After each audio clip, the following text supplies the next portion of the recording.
Hey guys, good morning. Welcome back to our channel, the INT'L Squad. So on today's video is the revised guideline per IATF on who can enter the Philippines and the requirements per category and able to be allowed entry into the Philippines starting March 22 until April 21 of 2021.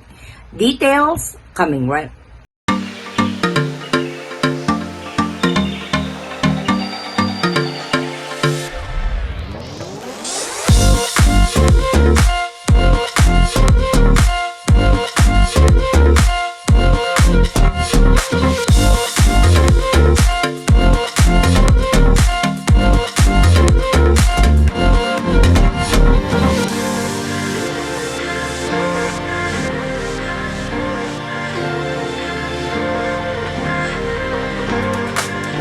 So this is resolution number 103 series of 2021, revised guidelines of Interagency Task Force for the Emerging of Infectious Diseases or IATF and the memorandum from the National Task Force Against COVID-19 or the NTF. So with the new revised travel restrictions to the Philippines, all Filipinos, whether you are an OFW or a non-OFW, are now allowed to enter into the Philippines. So for Filipino citizens, you are either a green card holder or a permanent resident of a particular country or a dual citizen of a particular country. So you have to have a valid Philippine passport if you are traveling to the Philippines. And if you are a dual citizen, you can use your foreign passport, but you have to bring along with you your dual citizenship certificate because you have to prove to the immigration officer that you have retained or regained your Filipino citizenship already. Unfortunately, those Filipinos who have naturalized abroad but did not apply for dual citizenship, you guys are considered foreigners already, or former Filipinos, or what they so-called balikbayans.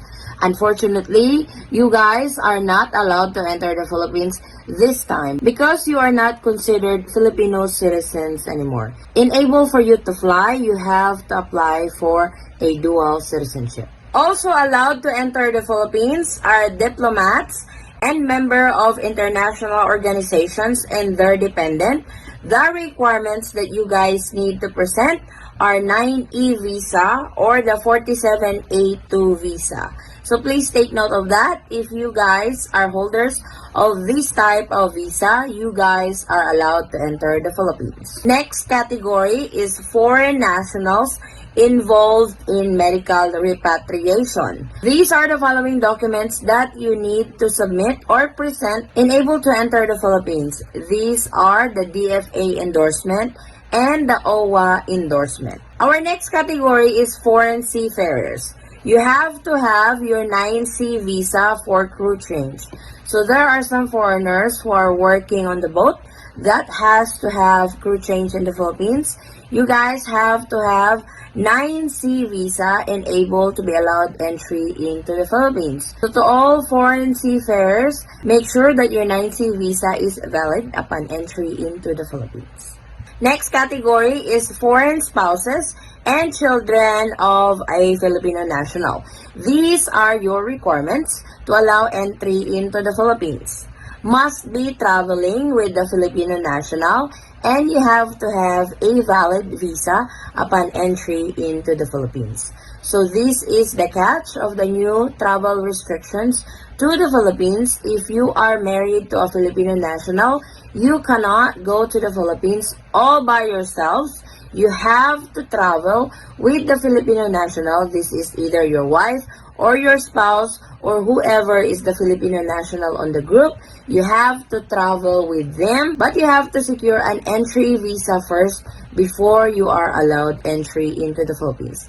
This applies to foreign spouses and foreign children of a Filipino national. So please take note of that.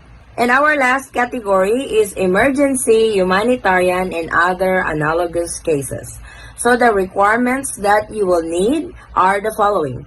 Approved by chairperson, NTF COVID-19 or representative, and you have to have a valid visa upon entry into the Philippines. So these are the 5 categories that are allowed to enter the Philippines this time. That will take effect on March 22 until April 21 of 2021, aside from all Filipino citizens, whether you are an overseas Filipino workers or OFW or a non-OFW. So to those who are allowed to enter the Philippines, you will still follow the existing arrival protocols either in Manila, Clark, or in Cebu. You still have to pre-book your approved quarantine hotel or facility for quarantine, and your swab testing will be on the 6th day after you arrived in the Philippines. You will still have to register for a QR code that you will be needing during your swab test. Still, you have to book at least 6 nights or 7 days for a hotel while you are waiting for your result or waiting for your scheduled swab testing. Like I mentioned earlier, to those who are allowed to enter the Philippines, you will still go through the existing guidelines or the existing arrival protocols that are implemented at the Manila Airport, Clark International Airport, and MACTAN Cebu International Airport.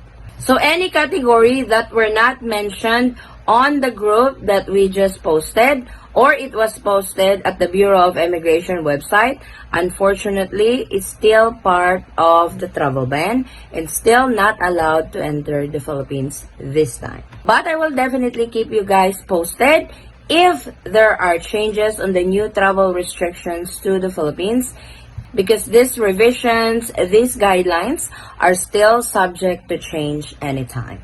Also remember that the limitations of international arrival in the Ninoy Aquino International Airport or in Clark International Airport or in MACTAN Cebu International Airport is still implemented. They are still limiting passengers coming into the Philippines for 1,500 passengers only per day. So to those who are allowed to enter the Philippines, you may still get cancellations, rescheduling, rebooking of your flights because of the cap that is posted by the Philippine government that started last March 18, that there are only 1,500 passengers that are allowed to enter the Philippines per day.